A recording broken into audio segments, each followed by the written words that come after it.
नमस्कार स्टूडेंट, स्वागत है आपका हमारे YouTube channel online study with Vaishnavi channel पे। आज हम बात करने वाले हैं सैम्पलिंग के टाइप्स के बारे में। सैम्पलिंग दो प्रकार से होता है। एक होता है प्रोबेबिलिटी सैम्पलिंग और दूसरा होता है नॉन प्रोबेबिलिटी सैम्पलिंग।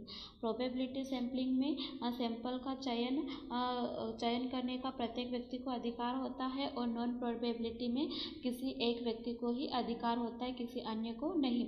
तो प्रोबेबिलिटी के कुछ सब टाइप दिए गए हैं। पहला है सिंपल रैंडम सैम्पलिंग, दूसरा है सिस्टमेटिक सैम्पलिंग, थर्ड है स्ट्रेटिफाइड रैंडम सैम्पलिंग, फोर्थ है क्लस्टर सैम्पलिंग और फिफ्थ है मल्टी स्टेज सैम्पलिंग।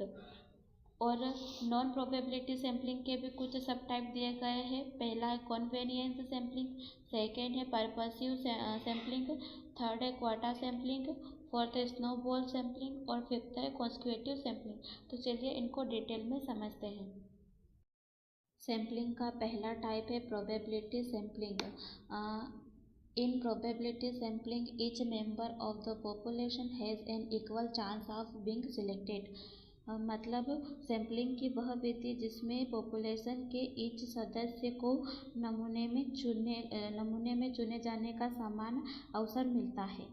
इसके भी कुछ टाइप्स है। टाइप्स ऑफ प्रोबेबिलिटी सैम्पलिंग, कुछ इसके सब टाइप्स दिए गए हैं। पहला सब टाइप है simple random sampling. Simple random sampling का मतलब होता है कि सरल और नॉर्मल सैम्पलिंग नमूनाकरण। Every subject has an equal chance to selection lottery method random table। इसका मतलब होता है कि इस विधि में जनसंख्या के प्रत्येक व्यक्ति को समान अवसर मिलता है और चयन जैसे लॉटरी, रैंडम नंबर टेबल या फिर कंप्यूटर के द्वारा किया जाता है। दूसरा इसका सब टाइप है systematic sampling. Selection of every kth subject from a list.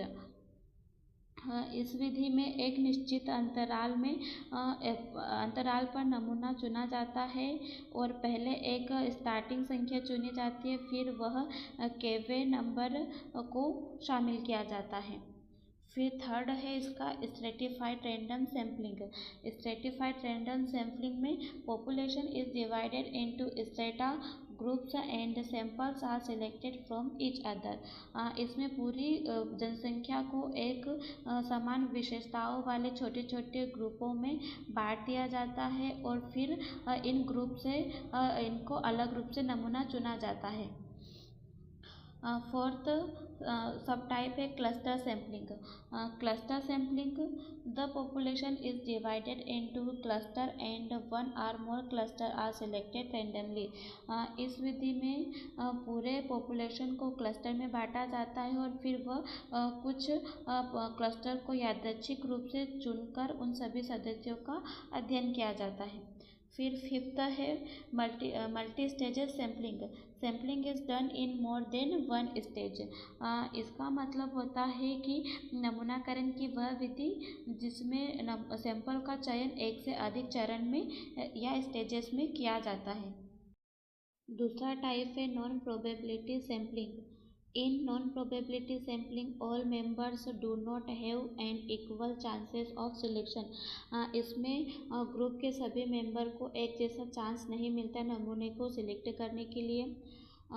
इसके कुछ टाइप है। Types of non probability sampling. पहला है convenience sampling. Subject are selected based on availability. इसका मतलब होता है इस विधि में वे व्यक्ति चुने जाते हैं जो आसानी से उपलब्ध होते हैं। दूसरा है पर्पसिव या judgmental sampling. Subject are selected based on purpose of the study. इसमें रिसर्चर अपने डिसीजन के बेस पर ऐसे लोगों का चुनाव करता है जो स्टडी के उद्देश्य के लिए उपयुक्त होते हैं। तीसरा है quota sampling. Sample is selected based on fixed quotas. इसमें जनसंख्या को कुछ वर्गों में बांटकर प्रत्येक वर्ग से एक निश्चित कोटा में नमूना लिया जाता है। फिर अगला है स्नोबॉल सैम्पलिंग।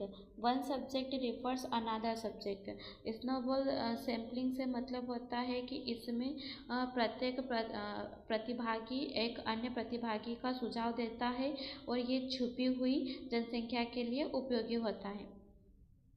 फिर आता है हमारा consecutive sampling. Every available subject meeting criteria is included until sample size is achieved. इस विधि में जो व्यक्ति अध्ययन की चयन का मापदंड को पूरा करते हैं उसको एक के बाद एक शामिल किया जाता है, कॉन्स्क्यूटिवली शामिल किया जाता है। ये है कुछ सैम्पलिंग के टाइप जिनका वर्णन किया गया है।